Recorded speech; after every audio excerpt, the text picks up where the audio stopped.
Hello students, welcome to PU academy. मैं चारू अग्रवाल। आज की वीडियो में आपसे शेयर करने वाली हूँ प्लेटो का काव्य सिद्धांत। ठीक है, तो यहाँ हम इंपॉर्टेंट क्वेश्चन देखते हैं। तो प्लेटो से रिलेटेड जो भी क्वेश्चंस हैं वो मैंने आज की वीडियो में ले लिए हैं। तो चलिए वीडियो को स्टार्ट करते हैं। उससे पहले अगर आप चैनल पर नए हैं तो चैनल को सब्सक्राइब कर लीजिएगा और नोटिफिकेशन बेल को प्रेस कर दीजिएगा, जिससे आने वाली वीडियो की नोटिफिकेशन आपको मिलती रहे। इसके अलावा जो सीरीज है उसकी पहली वीडियो आ चुकी है, अगर आपने नहीं देखी है लिंक डिस्क्रिप्शन में मिल जाएगा, जाके चेक कर लीजिएगा। ठीक है, तो पहला क्वेश्चन देखिए, प्लेटो के काव्य संबंधी सिद्धांतों की विवेचना कीजिए तथा उनकी देन का उल्लेख कीजिए। यानी कि प्लेटो का जो काव्य सिद्धांत है उसके बारे में बताना है। साथ ही हमें बताना है कि प्लेटो ने पाश्चात्य काव्य शास्त्र को क्या दिया है, यानी उनका पाश्चात्य काव्य शास्त्र में क्या योगदान रहा है। ठीक है, तो क्वेश्चन को समझिए, क्योंकि क्वेश्चन अगर किसी भी तरीके से एग्जाम में चेंज होकर आता है तो आप लोगों को समझ आ जाना चाहिए कि आपको किस तरीके से उसे करना है। ठीक है, तो यहाँ पे आंसर देखिए, सुकरात के शिष्य प्लेटो मूलतः दार्शनिक थे, लेकिन उनकी चिंतन धारा ने दर्शन के साथ तर्कशास्त्र, नीति शास्त्र, साहित्य शास्त्र एवं राजनीति शास्त्र आदि विभिन्न विचारधाराओं को प्रभावित किया। देखिए, प्लेटो किसके शिष्य थे? सुकरात के। याद रखिएगा, प्लेटो किसके शिष्य थे? सुकरात के। साथ ही ये कौन थे? एक दार्शनिक थे। ठीक है, लेकिन उनकी चिंतन धारा यानी कि उनकी जो सोचने समझने की शक्ति थी, ठीक है, उसने दर्शन के साथ तर्कशास्त्र, नीति शास्त्र, साहित्य शास्त्र और राजनीति शास्त्र आदि विभिन्न विचारधाराओं को प्रभावित किया। शिवत्व एवं आदर्शवादी अंतर्दृष्टि उनके व्यक्तित्व की दो प्रमुख विशेषताएं थी। कौन कौन सी विशेषताएं थी? शिवत्व और आदर्शवादी। ठीक है, इन दोनों विशेषताओं से ही उनका समग्र जीवन दर्शन अनुप्राणित था। उनके काव्य संबंधी विचारों का विवेचन हम इन बिंदुओं के आधार पर कर सकते हैं। कौन कौन से? काव्य सृष्टि, कवि कर्म और काव्य तथा काव्य का स्वरूप। ठीक है, तीन तरीके से हमें देखने के लिए मिलेंगे, तीन आधार मिलेंगे यानी कि उनके विचारों के। एक तो काव्य सृष्टि, दूसरा कवि कर्म और काव्य, और तीसरा है काव्य का स्वरूप। ठीक है, पहला देखिए, काव्य सृष्टि। प्लेटो काव्य को दैवी प्रेरणा या स्फुरना का परिणाम मानते हैं। उनका विश्वास था कि काव्य का उद्गम काव्य की प्रेरणा है। कविता करते समय कवि दैवी प्रेरणा से वशीभूत होता है। प्रेरणा एक विशेष मानसिक स्थिति है जिसमें कवि किसी ऐसी शक्ति के वशीभूत होता है जिसके आकर्षण से वह बच नहीं सकता। यह एक प्रकार का उन्माद है जिसके प्रभाव से कवि की सुपुष्ट शक्तियां जाग उठती हैं और कविता स्वतः निश्चित होने लगती है। उनके अनुसार दैवी प्रेरणा एक ऐसा उन्माद है जिसके प्रभाव स्वरूप कवि की आत्मा नित्य प्रति के रीति रिवाजों आदि के बंधनों से स्वतंत्र होकर सत्य के दर्शन करती है और उसकी अभिव्यक्ति करती है। देखिए, यहाँ पे कहना क्या चाह रहे हैं जो प्लेटो है, वो प्लेटो ये कह रहे हैं कि जो काव्य लिखता है कवि, ठीक है, तो कवि जब काव्य को लिखता है उस समय पे क्या होता है, वो देवी प्रेरणा से वशीभूत होता है, यानी कि उसे एक दैवीय शक्ति प्राप्त होती है, उसे देवी का आशीर्वाद मिलता है, ईश्वर का आशीर्वाद मिलता है। उसके बाद उसकी मानसिक स्थिति कुछ इस तरह की हो जाती है कि वो खुद को इस चीज से रोक नहीं पाता, यानी कि खुद को इस आकर्षण से रोक नहीं पाता, उस शक्ति के वशीभूत होने से खुद को रोक नहीं पाता, और उसके बाद जो कविता है वो स्वतः ही निर्मित हो जाती है, यानी कि खुद भी खुद लिखती जाती है। कहने का अर्थ है कि कोई भी कवि नहीं बन सकता, कवि केवल वही व्यक्ति बन सकता है जिस पर कि ईश्वर की कृपा हो, क्योंकि जब उस पे ईश्वर की कृपा होती है उसी समय पर वो अपनी कविता की रचना करता है। ठीक है, तो वो क्या कहते हैं कि देवी प्रेरणा एक ऐसा उन्माद है जिसके प्रभाव स्वरूप कवि की आत्मा नित्य प्रति के रीति रिवाजों आदि के बंधन से स्वतंत्र होकर सत्य के दर्शन करती है। यानी कि जब दैवीय प्रेरणा किसी व्यक्ति पे आती है तो उस समय पे क्या होता है कि उसकी जो भी समाज है, रीति रिवाज है, उन सबके बंधनों को छोड़कर सत्य के दर्शन क्या है, कवि की आत्मा करती है, और इस तरह से जो कविता है वो लिखी जाती है। आगे देखिए, काव्य सर्जन के संदर्भ में अपनी दैवीय स्फुटता की धारणा के स्पष्टीकरण के लिए प्लेटो ने चुंबक पदार्थ का दृष्टांत दिया है। चुंबक पत्थर लोहे को मात्र अपनी ओर आकर्षित ही नहीं करता, अपितु उसे आकर्षक शक्ति भी प्रदान करता है, परंतु वह इस प्राप्त शक्ति से अन्य लोहे को खींचने में समर्थ हो जाता है। इस प्रकार चुंबक आकर्षण शक्ति की श्रृंखला की अंतिम कड़ी तक को प्राप्त हो जाती है। यही तथ्य काव्य के संबंध में भी सत्य है।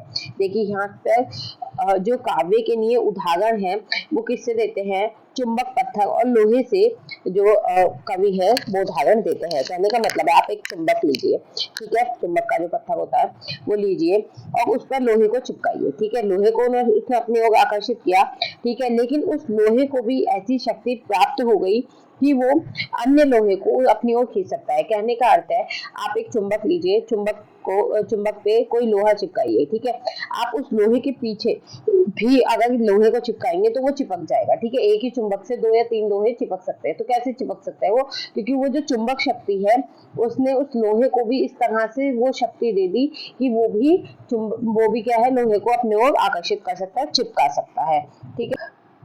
तो देखिए चुंबक आकर्षक शक्ति की श्रृंखला की अंतिम कड़ी तक को प्राप्त हो जाती है, यानी कि जो आखिरी आप लोहा लगाएंगे वहां तक भी चुंबक शक्ति जो है वो प्राप्त हो जाएगी, ठीक है।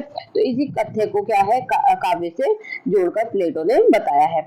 कुछ कवियों को काव्य रचना की प्रेरणा काव्य देवी से प्राप्त होती है, लेकिन कुछ को यह प्रेरणा देवी प्रेरणा से प्राप्त व्यक्तियों से मिलती है। कहने का अर्थ है कि मानिए कि कुछ व्यक्ति हैं जिन्हें सीधी सीधी देवी प्रेरणा मिली जिसकी वजह से उन्होंने काव्य रचना की, ठीक है। अब जिन्हें देवी प्रेरणा मिली उनके जो शिष्य हैं, यानी कि उन्होंने अगर किसी व्यक्ति को ये सिखाया कि किस तरीके से कविता की जा सकती है तो वो भी कविता कर सकते हैं, ठीक है। इस प्रकार देवी प्रेरणा प्राप्त व्यक्तियों की कई श्रृंखलाएं बन जाती हैं। इसकी अंतिम कड़ी दर्शक या पाठक है, बीच की कड़ी व्याख्याता या आलोचक एवं आरंभ की कड़ी कवि है। कवि काव्य रचना के समय अपने आप में नहीं रहता, वह देवी प्रेरणा के वशीभूत हो जाता है, यानी कि वो देवी प्रेरणा से घिर जाता है। जब तक कवि को देवी प्रेरणा प्राप्त नहीं होती वह स्वयं से बाहर नहीं होता, तर्क शक्ति उसके साथ रहती है, तब एक कवि काव्य रचना और भविष्य कथन में असमर्थ होता है। देखिए जब तक किसी व्यक्ति पर या किसी कवि पर देवी प्रेरणा नहीं होगी तब तक वो क्या है, किसी भी तरीके से काव्य नहीं लिख पाएगा, ठीक है, वो काव्य रचना करने में असमर्थ होगा। कवि को काव्य देवी से जितना वरदान प्राप्त होता है उसी के अनुरूप वह महाकाव्य अथवा गीत आदि लिखता है तथा अन्य प्रकार की काव्य रचना करने में असमर्थ होता है। काव्य रचना के समय कवि को ईश्वर सउद्देश्य उसकी तर्क शक्ति और सामान्य मानसिक दशा से वंचित रखता है। यह उद्देश्य है ये दिखाना कि यह सुंदर कविताएं या कृतियां मानवीय नहीं है, प्रत्युत देवी है, ईश्वर प्रसूत है, कवि तो देवताओं का व्याख्याता मात्र है। कहने का अर्थ है कि काव्य रचना के समय पे, ठीक है, मतलब काव्य रचना जो कवि करता है उस समय पर जब उसे देवी का आशीर्वाद मिलता है उसी के अनुसार वो काव्य की रचना करता है, यानी कि वो महाकाव्य गीत आदि कुछ भी लिखता है, ठीक है। ऐसा नहीं है कि वो कुछ भी लिख सकता है, देवी जिस तरीके की प्रेरणा उसे देंगी वो उसी तरीके का काव्य लिख पाएगा, ये कहना चाहते हैं, ठीक है, यहाँ पे प्लेटो। और वो कहते हैं कि कवि को ईश्वर सा उद्देश्य उसकी तर्क शक्ति और सामान्य मानसिक दशा से वंचित रखता है, यानी कि ईश्वर उसे जितनी जरूरत है, ईश्वर चाहते हैं जिस तरीके की वो रचना करे उतनी ही उसे तर्क शक्ति या मानसिक दशा प्रदान की जाती है। उद्देश्य है ये दिखाना कि सुंदर कविताएं एवं कृतियां मानवीय नहीं बल्कि देवीय हैं, ठीक है। ईश्वर प्रसूत है यानी ईश्वर उसमें मुख्य है, कवि तो देवताओं की व्याख्याता मात्र है, यानी कि कवि केवल देवताओं की व्याख्या, जो देवता व्याख्या करवाना चाहते हैं वो व्याख्या करता है, ठीक है। अस्तु कवि स्वयं प्रथम व्याख्याकार है, अस्तु यानी कि अतः कवि जो है स्वयं प्रथम व्याख्याकार है और उसके काव्य की व्याख्या या आलोचना करने वाले आलोचक द्वितीय व्याख्याता। यह द्वितीय व्याख्याता की देवी प्रेरणा के परिणाम स्वरूप ही अपना कार्य संपन्न करता है। भाषण या व्याख्याता के क्षणों में भी वह भी देवी स्फुरण के अधीन होता है, वह भी अपने आप में नहीं रहता और उसकी आत्मा उन घटनाओं में योग देती प्रतीत होती है जिनका वह वर्णन कर रहा है और वह दर्शकों में भी वही भाव उत्पन्न करता है। उनका कहना है कि यदि इन कवियों से इनके ग्रंथों की व्याख्या करने के लिए कहा जाए तो वह भी उसकी व्याख्या नहीं कह पाते। कहने का अर्थ है कि जब दैवीय प्रेरणा हम पे होती है उसके मतलब दैवीय प्रेरणा होने की वजह से ही क्या होता है कि हमने काव्य रचना की, ठीक है। उस समय हम अपने बस में नहीं थे, ठीक है। तो जब हमने काव्य रचना कर दी, उसके बाद जब हम अपनी ही काव्य रचना को दोबारा से पढ़ते हैं या उसका अर्थ निकालना चाहते हैं या उसके भाव को प्रकट करना चाहते हैं, तो वो हम नहीं कर पाते, यानी कि वो कोई भी कवि नहीं कर पाता। ये चीज बताती है कि ये जो रचना की गई है वो दैवीय प्रभाव से की गई है, क्योंकि अगर अपने आप की जाती तो हम उसके भाव बता पाते, ठीक है। जबकि उनसे अच्छी व्याख्या तो दूसरे कर देते हैं। तो जिसने ये लिखी है वो रचना की व्याख्या नहीं कर पा रहा है, दूसरा कर देगा। इसका अर्थ क्या है कि उसने देवी प्रेरणा से वशीभूत होकर ही इस रचना को लिखा है, ठीक है। उन्हीं के शब्दों में देखिए, इससे मैं तत्काल समझ गया कि कवि अपनी कविताएं अपने ज्ञान से नहीं प्रस्तुत प्रतिभा से रचते हैं, और इसलिए कि पैगंबरों और भविष्य वक्ताओं की तरह उन्हें ईश्वरीय प्रेरणा प्राप्त है, क्योंकि वे आमंत्रण देते हुए यह नहीं जानते कि हम क्या कह रहे हैं। मुझे ऐसा लगा कि कवि भी कुछ वैसी ही दशा या अनुभूति को प्राप्त होते हैं। कौन कहते हैं? प्लेटो कहते हैं। इसे याद कर लीजिएगा यहाँ से यहाँ तक, ठीक है। देखिए, कवि, कर्म और काव्य। प्लेटो ने कवि को अनुकर्ता और काव्य को अनुकरणात्मक माना है। कवि का प्रकृति सत्य से सीधा संबंध नहीं है, वह मात्र अनुकर्ता है। उनके ही शब्दों में, यानी कि प्लेटो के शब्दों में देखिए, जब कभी कई प्राणियों की एक समान संज्ञा होती है तो हम कल्पना कर लेते हैं कि उनका एक सामान्य आदर्श या रूप होगा। इस सामान्य आदर्श या रूप का कर्ता ईश्वर है। यही सामान्य आदर्श सत्य है। विशिष्ट सत्य इसी सामान्य आदर्श की छाया मात्र है, और जगत की प्रत्येक वस्तु का गोचर रूप उसकी अगोचर सत्ता का बिंब है। यही अगोचर सत्ता सत्य है और उस वस्तु का आदर्श है। अतः विश्व में जहाँ भी वस्तु सौंदर्य हमें दिखाई देता है वह उस मूल तथा अव्यक्त सौंदर्य की छाया मात्र है, और जो व्यक्ति उस वस्तुगत सौंदर्य के आधार पर रचना करने में प्रवृत्त होता है वह मूल की छाया का अनुकरण करता है। आगे देखिए, अपने इस मंतव्य को अधिक स्पष्ट करने के लिए उन्होंने पलंग, बढ़ई और चित्रकार का उदाहरण दिया। पलंग 3 प्रकार के होते हैं, ईश्वर, बढ़ई और चित्रकार। 3 ही उनके नियामक कलाकार होते हैं, यानी कि पलंग जो है वो 3 लोग बनाते हैं, ईश्वर, बढ़ई और चित्रकार। 3 लोग उसका निर्माण करते हैं। ईश्वर ने अपनी इच्छा से या आवश्यकता वश एक और केवल एक ही पलंग प्रकृति में बनाया, ठीक है। यानी कि जो पहला पलंग बनाया गया वो ईश्वर द्वारा बनाया गया, ठीक है। यानी कि जिस व्यक्ति ने वो पलंग बनाया वो कैसे बनाया? ईश्वर द्वारा बनाया गया, यानी कि ईश्वर के वशीभूत होकर उसने उस पलंग का निर्माण किया, ठीक है। 2 या 2 से अधिक आदर्श न ईश्वर ने बनाए हैं और न ही बनाएगा। तो कहने का अर्थ है कि ईश्वर क्या करता है? केवल एक चीज बनाता है, ठीक है। यानी कि एक पलंग जो है वो ईश्वर ने बनाया, बाकी के पलंग ईश्वर ने नहीं बनाए हैं, ठीक है। क्योंकि उसने 2 आदर्श पलंग बनाए होते तो उन दोनों के मूल में एक तीसरा आदर्श पलंग रहता। कहने का अर्थ है कि अगर ईश्वर ने 2 बनाए होते, 2 पलंग, जैसे कि स्त्री और पुरुष 2 लोग बनाए, तो उनसे क्या है? तीसरा पलंग मतलब तीसरा व्यक्ति निकलता है और समाज आगे बढ़ता है, ठीक है। उसी तरीके से जैसे फूल पौधे अगर 2 हैं, किसी के भी 2 लिंग हैं, तो उससे क्या है? तीसरे की उत्पत्ति हो जाती है। तो उसी तरीके से यहाँ कह रहे हैं कि अगर 2 तरीके के पलंग बनाए गए होते तो तीसरा आदर्श पलंग रहता, तीसरा आदर्श पलंग खुद बन जाता, लेकिन ईश्वर ने केवल एक ही पलंग बनाया है, ठीक है। ईश्वर यह जानता था, अतः उसने वास्तविक पलंग का वास्तविक कर्ता बनना पसंद किया, न कि एक पलंग विशेष का कर्ता विशेष। और उसने एक पलंग बनाया जो मूलतः केवल एक है, यानी कि एक ही पलंग का निर्माण जो है वो ईश्वर द्वारा किया गया, ठीक है। अब यहाँ पर वो कहते हैं कि 3 लोगों का, देखिए यहाँ जो निर्माता की बात की गई है। अब ईश्वर ने जो एक पलंग बनाया जो पहला पलंग है, ठीक है। अब बढ़ई ने कौन सा पलंग बनाया? बढ़ई ने वह पलंग बनाया जो कि ईश्वर ने पलंग बनाया, उस जैसे पलंग उसने बढ़ई ने बनाया, ठीक है। यानी कि एक पलंग जो ईश्वर ने के वशीभूत होकर बनाया गया, उसे देख देख बढ़ई ने और पलंग बनाए, ठीक है। और तीसरा आता है चित्रकार, जिसने पलंग को देखकर उसका चित्र बनाया। तो इस तरह से वास्तविक रचना किसने की? ईश्वर ने। बढ़ई ने क्या किया? उस रचना का अनुकरण किया, और चित्रकार ने अनुकरण का भी अनुकरण किया, ठीक है। अतः प्लेटो के अनुसार ईश्वर द्वारा बनाया गया सामान्य आदर्श ही सत्य है, यानी कि ईश्वर द्वारा बनाया गया पलंग तो क्या है? सत्य है, ठीक है। इसका कोई भी अनुकरण असत्य है। ईश्वर द्वारा निर्मित पलंग सत्य है, इसके अनुकरण पर बढ़ई द्वारा बनाया गया पलंग असत्य है। यानी कि बढ़ई ने जो पलंग बनाया है, जो पलंग अभी आपके पास है, वो क्या है, असत्य है। ठीक है। एवं बढ़ई द्वारा बनाए गए पलंग का अनुकरण पर बनाया गया चित्रकार का पलंग और भी असत्य है। यानी कि चित्रकार द्वारा जो चित्र बनाया गया वो और भी ज्यादा झूठा है। इस आधार पर वे कला अथवा काव्य को अनुकरण का भी अनुकरण मानते हैं और उसे सत्य से 3 गुना दूर मानकर उसे असत्य मानते हैं। यहाँ पे देखिए, कला और काव्य को प्लेटो ने अनुकरण का भी अनुकरण माना है, यानी उसे चित्रकार की स्थिति में रखा है। ठीक है। और उसे क्या कहा है कि ये सत्य से कैसा है, 3 गुना दूर है, क्योंकि सत्य तो ईश्वर है, ईश्वर के बाद बढ़ैया है, बढ़ई के बाद चित्रकार आया, तो इस तरह वो सत्य से 3 गुना दूर हो गया और इसलिए कला और काव्य जो है वो क्या है, असत्य है। ठीक है। आगे देखिए, आगे आता है कवि का ज्ञान। प्लेटो के अभिमत से कवि का ज्ञान आंशिक और अपूर्ण है, वह विशेषज्ञ नहीं तथा वह सत्य से अनभिज्ञ है। यह आवश्यक नहीं कि यह जिस वर्ण्य विषय का सुंदर वर्णन करता हो उसका पूर्ण ज्ञाता हो। इसलिए जो व्यक्ति यह समझते हैं कि कवि मानवता का शिक्षक एवं गुरु है, वह भूल करते हैं। कवियों द्वारा किसी प्रकार का सुधार ना तो हुआ है और ना हो सकता है।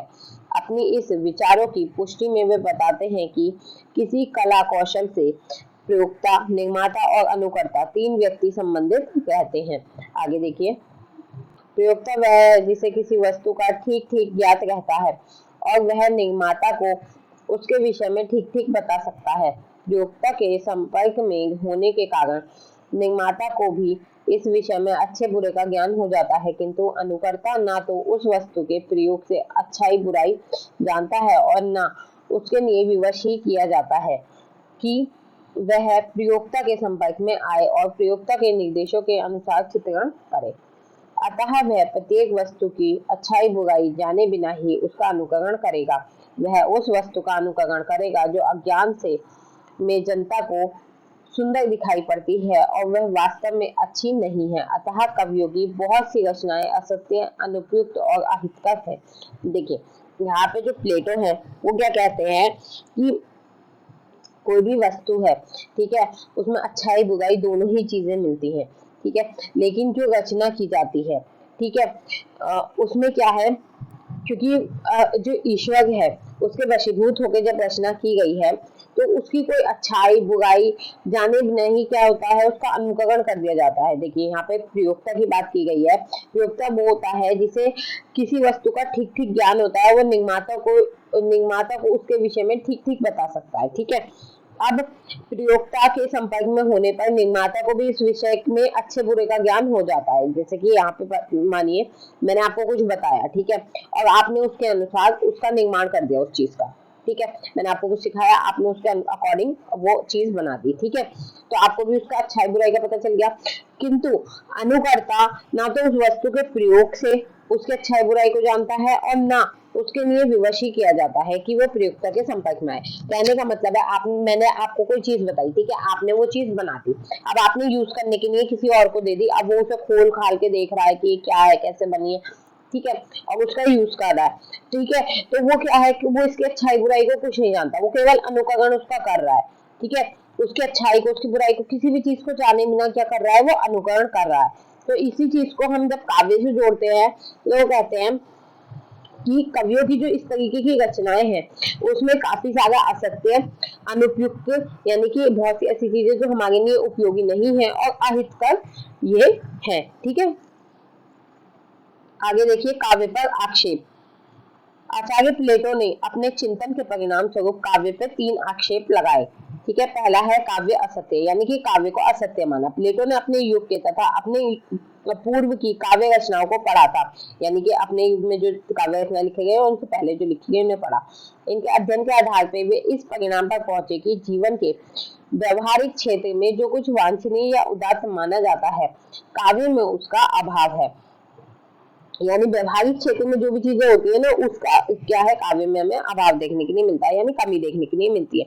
इसके विपरीत काव्य में अवांछनीय और अनुदात व्यवहार प्रदर्शित किए जाते हैं। उदाहरण के लिए होमर की रचनाओं में दुख में रोना पीटना चिल्लाना आदि अनेक मानवीय दुर्बलताओं का सजीव चित्रण हुआ है। अगर हम होमर की रचनाएं पढ़ेंगे तो दुखी होने पर व्यक्ति क्या करता है, रोता है, पीटता है, चिल्लाता है, इस तरीके की जो वो अपनी दुर्बलताएं हैं वो दिखाता है और इस चीज का सजीव चित्रण वहां किया गया है।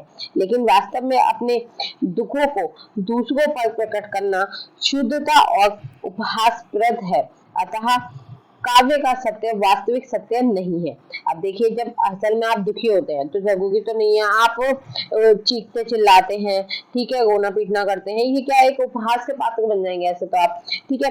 तो यहाँ पे वो कहते हैं कि काव्य का जो सत्य है वो वास्तविक सत्य नहीं हो सकता, क्योंकि काव्य में तो यहाँ रोना पीटना दिखाया गया है, लेकिन जरूरी तो नहीं है कि आप जब नाराज होते हैं, मतलब आप जब दुखी होते हैं तो उस समय पे आप रो रहे हो, आप चीखम चिल्ली कर रहे हो, ऐसा जरूरी नहीं है, ठीक है। तो यहाँ पे कहा गया है कि काव्य का और वास्तविक जो चीज है दोनों का सत्य अलग होता है, ठीक है। आगे देखिए, नेक्स्ट है काव्य का उद्भव अज्ञान से होता है। यानी कि काव्य की जो शुरुआत होती है, काव्य का जो मतलब जन्म होता है वो क्या होता है, अज्ञानता से होता है। प्लेटो के अनुसार काव्य अज्ञान से उत्पन्न होता है, अतः वह शुद्ध और अग्रह है। उनके शब्दों में, जिस प्रकार बढ़ाई द्वारा बनाए गए पलंग का चित्र बनाने वाला चित्रकार उस पलंग की प्रकृति को नहीं जानता, उसी प्रकार ट्रेजेडी के रचयिता भी अपने अनुकार्य की प्रवृत्ति से अनभिज्ञ होता है। देखिए, जैसे कि बढ़ई ने पलंग बनाया, उसे पता है इस पलंग से क्या किया जा सकता है, ठीक है, लेकिन जो चित्रकार है उसने बस उसकी छाया बना दी, उसका चित्र बना दिया, वो नहीं जानता कि इस पलंग में क्या किया जा सकता है, किस तरीके का ये पलंग है, इसके क्या नुकसान है, क्या फायदे हैं, ठीक है। तो वही चीज की बात यहाँ पर कर रहे हैं, ठीक है। तो यहाँ पर ट्रेजेडी की बात करते हैं। ट्रेजेडी में एक नायक है जिसने अपने आप को किसी आदर्श के सांचे में ढालने का अपने जीवन में प्रयत्न किया था और उसी के अनुसार व्यवहार किया था। जीवन पर्यंत यानी कि पूरे जीवन में उस नायक ने आदर्श को समझने का प्रयत्न किया, लेकिन उसकी प्रकृति को बहुत थोड़ा ही समझ पाया। अब ट्रेजेडी यानी कि कवि इसी नायक के अनुकरण पर अपने नायक को ढालता है, लेकिन आदर्श की प्रकृति को बिल्कुल नहीं समझता, क्योंकि उसने अनुकरण का अनुकरण किया है। अतः इस प्रकार उसका अनुकरण अज्ञान से उद्भूत हुआ और ज्ञान से नहीं, और अज्ञान जन्य यह अनुकरण कहा जाए है। देखिए, क्या कहता है कि ट्रेजेडी में एक नायक है, यानी कि एक हीरो है जिसने अपने आप को किसी आदर्श के सांचे में ढालने का अपने जीवन में प्रयत्न किया है, यानी कि उसे गोल दिया गया, उसने अपने आप को ढालने के लिए कोशिश की, ठीक है, उसी के अनुरूप व्यवहार किया, यानी कि उसी तरीके का वो व्यवहार करने लगा, ठीक है। जीवन पर्यंत उस नायक ने आदर्श को समझने का प्रयत्न किया, मतलब जीवन भर उसने आदर्श को समझने का प्रयत्न किया, लेकिन उसकी प्रकृति को बहुत थोड़ा ही समझ पाया, लेकिन वो उस आदर्श को बहुत थोड़ा समझ पाया, बिल्कुल उसमें ढल नहीं पाया। अब ट्रेजेडी कवि इसी नायक के अनुकरण पर अपने नायक को ढालता है। अब देखिए, यहाँ पे क्या होता है कि उससे कह दिया कि तुम्हें उस तरीके से करना है, लेकिन रियलिटी में तो वो ऐसा नहीं है, सिर्फ उस रोल के लिए उसे ऐसा बनने के लिए कहा गया है, बाकी वो रियलिटी में ऐसा नहीं है। तो अब ऐसा होगा ना कि जो रियलिटी में ऐसा है ही नहीं, तो उस व्यक्ति को ऐसा अगर रोल दिया जाएगा तो वो क्या करेगा, थोड़ी सी अपनी चीजें भी उसमें कहीं ना कहीं ऐड कर देगा, ठीक है। लेकिन आदर्श की प्रकृति को बिल्कुल नहीं समझता। अब वो आदर्श को बिल्कुल नहीं समझता, उसने क्या करा, अनुकरण का अनुकरण करा, यानी कि उसने एक जो नायक है जिस तरीके का उसे बनना है, जो भी वो उस तरीके का नहीं है, तो जब वो उस तरीके का बनने की कोशिश करेगा सिर्फ उस रोल के लिए, ठीक है, सिर्फ थोड़ी सी देर के लिए, तो क्या करेगा, अनुकरण का अनुकरण करेगा, जिससे क्या है, वो अज्ञान के वशीभूत हो जाएगा। उसमें ज्ञान तो है ही नहीं, क्योंकि वो उस तरीके का है ही नहीं, ठीक है। तो यहाँ पे अज्ञान जन्य क्या है, ये अनुकरण अग्राह्य है, यानी कि वो तो बेकार है, ठीक है। आगे देखिए, नेक्स्ट आता है काव्य जीवन और समाज के लिए हानिकारक है, यानी काव्य को किसके लिए, जीवन और समाज के लिए हानिकारक बताया गया है। उनके मत में शुद्ध प्रवृत्तियों को प्रेरित करने वाला काव्य जीवन और समाज के लिए हानिकारक है। ट्रेजेडी के रचयिता हमारे विवेक को नष्ट करके हमारी वासनाओं को जागृत करता है, उनका पोषण करता है और उन्हें पुष्ट करता है। इस आधार पर उन्होंने होमर के काव्य को भी ग्रहित माना है। उनके अनुसार होमर के काव्य में वर्णित देव युद्धों को हमारे समाज में कोई स्थान नहीं मिलना चाहिए, भले ही उनका कोई अन्योक्ति परक अर्थ हो, क्योंकि परिपक्व व्यक्ति अन्योक्ति और तथ्योक्ति में अंतर नहीं समझ सकते। अब यहाँ देखिए, जो प्लेटो हैं, ठीक है, वो काव्य को जीवन और समाज के लिए हानिकारक बताते हुए क्या कहते हैं कि उनका मत है कि शुद्ध प्रवृत्ति को प्रेरित करने वाला काव्य जीवन और समाज के लिए कैसा हो सकता है, हानिकारक हो सकता है। कहने का मतलब है कि ट्रेजेडी के रचयिता क्या करते हैं कि हमारे जो विवेक है उसे नष्ट कर देते हैं और हमारी वासनाओं को क्या कर देते हैं, जगा देते हैं, उनका पोषण करते हैं, उन्हें पुष्ट करते हैं, यानी कि एक तरीके से हमारी वासनाओं को कुरेदते हैं और उन्हें जगा देते हैं। ठीक है, इस आधार पर उन्होंने होमर के काव्य को भी ग्रहित माना है। उनके अनुसार होमर के काव्य में वर्णित जो देव युद्ध है, ठीक है, उन्हें हमारे समाज में कोई स्थान नहीं मिलना चाहिए, भले ही कोई अन्योक्ति पर अर्थ हो, यानी कि कोई अन्य उसका अर्थ हो, क्योंकि अपरिपक्व व्यक्ति अन्योक्ति और तथ्योक्ति में किसी भी तरीके का अंतर नहीं समझता है। आगे देखिए, आता है काव्य का स्वरूप। प्लेटो के अनुसार काव्य धार्मिक और नैतिक होना चाहिए, अतः उन्होंने कवियों को यह सलाह दी है कि उन्हें देवताओं के सत्यशील, दृढ़ता आदि गुणों का प्रकाशन करना चाहिए, न कि उनके दुर्गुणों का निरूपण। अपनी इस मान्यता के आधार पर उन्होंने काव्य के सत्य काव्य और असत्य काव्य के दो भेद किए हैं। ठीक है, यानी कि काव्य का दो रूप किए, एक तो सच्चा काव्य जो होता है और एक झूठा काव्य जो होता है, यानी सत्य और असत्य के दो भेद कर दिए हैं। ठीक है, देवताओं की स्तुति एवं राष्ट्रीय वीरों की प्रशंसा सत्काव्य की कोटि में आते हैं, जो कि सच्चा काव्य है, सत्य काव्य है, तथा जिस काव्य में यथार्थ का निराकरण हो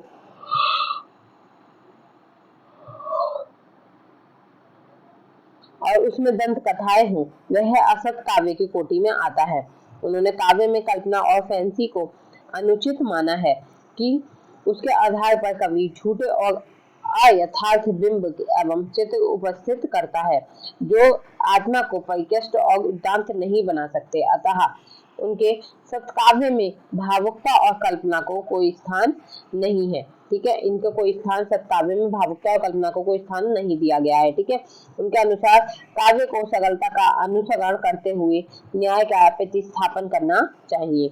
नेक्स्ट देखिए, प्लेटो की देन। प्लेटो की देन के संक्षेप में निम्नलिखित रूप से विवेचन कर सकते हैं। पहला देखिए, प्लेटो ने काव्य को भी कल्प माना और कला को ललित कला एवं उपयोगी कला दो भागों में विभाजित किया। उन्होंने सभी कलाओं का जन्म अनुकरण का परिणाम माना और उन्हें परस्पर समृद्ध माना। नेक्स्ट है, प्लेटो ने काव्य का उद्गम देवी प्रेरणा को स्वीकार किया। किसे? देवी प्रेरणा को स्वीकार किया और काव्य की शक्ति का महत्व को स्वीकार किया। ठीक है, नेक्स्ट देखिए, नेक्स्ट है, उसने काव्य में नैतिकता और कल्याण के भावों का समर्थन किया। किसने? प्लेटो ने। ठीक है, और इस बात पर बल दिया कि कलाकार को अध्ययन और अभ्यास के द्वारा कला का ज्ञान प्राप्त करना चाहिए। उन्होंने कला का सौंदर्य उसके प्रभाव की अनुवृत्ति में स्वीकार किया और उसके लिए विषय का पूर्ण ज्ञान होने तथा अभिव्यक्ति के संगीत पूर्ण योजना तथा इंद्रिय एकता का समर्थन किया। ठीक है, नेक्स्ट है, उन्होंने काव्य का वर्गीकरण में प्रगति, नाटक और महाकाव्य की चर्चा की तथा प्रत्येक को कलात्मक सौंदर्य और शक्ति के आधार पर उचित स्थान दिया। इसके साथ ही उन्होंने ट्रेजेडी और कॉमेडी में भी भेद स्थापित किए, यानी कि अलग अलग उन्हें बताया, ट्रेजेडी अलग होती है और कॉमेडी अलग होती है।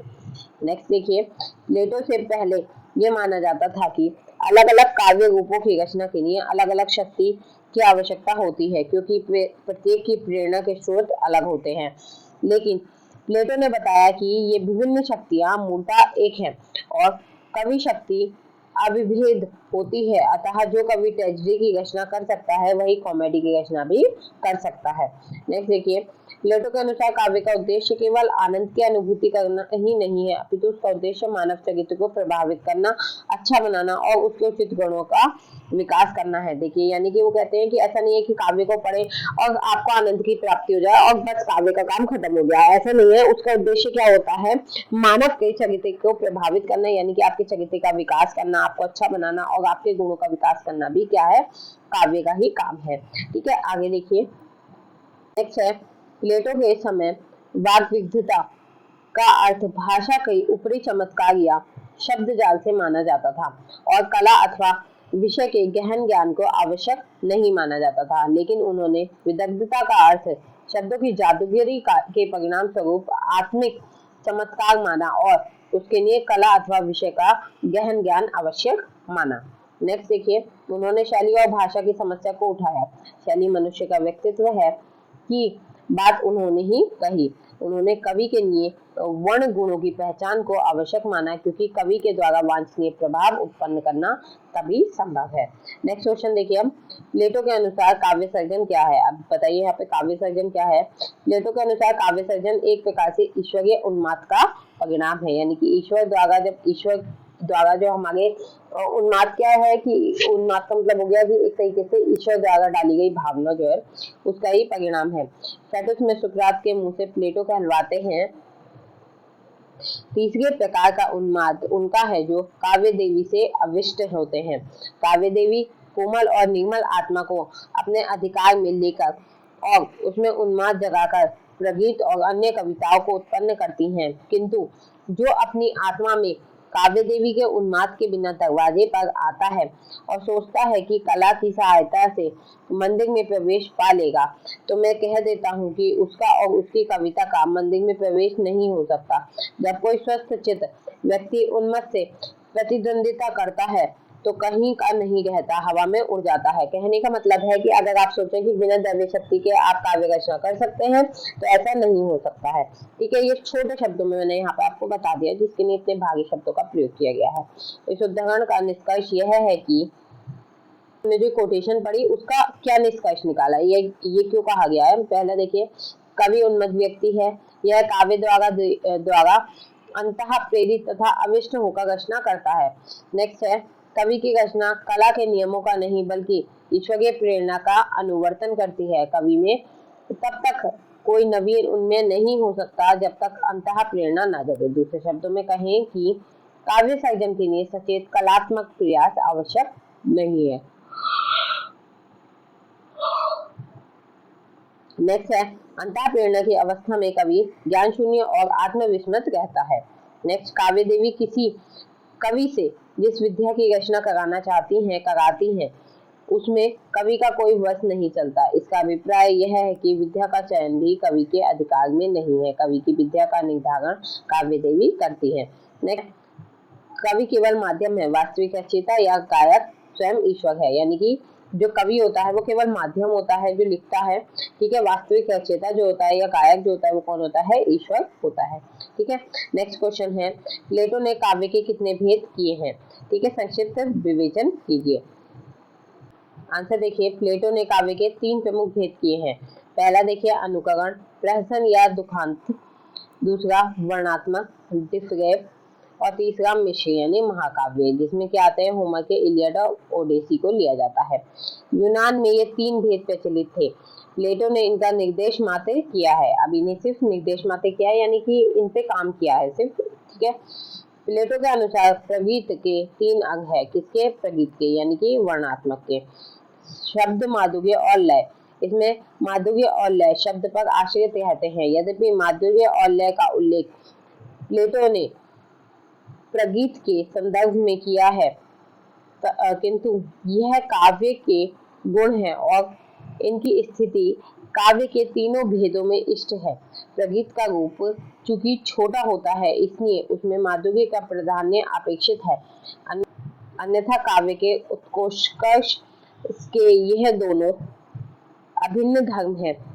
हमने देखा है कि संगीत के प्रति प्लेटो का विशेष आग्रह है, इतना आग्रह कि संगीत को इन्होंने शिक्षा में स्थान दिया है। अतः ये सर्वथा स्वाभाविक ही है कि माधुर्य और लय को अर्थात शब्द संगीत को काव्य का अनिवार्य गुण मानते हैं। आगे देखिए, प्लेटो ने माधुर्य और लय का संबंध शैली से माना है और कहा है कि शैलीगत सौंदर्य, सामंजस्य, ललित और लय ये सभी सरलता पर निर्भर है।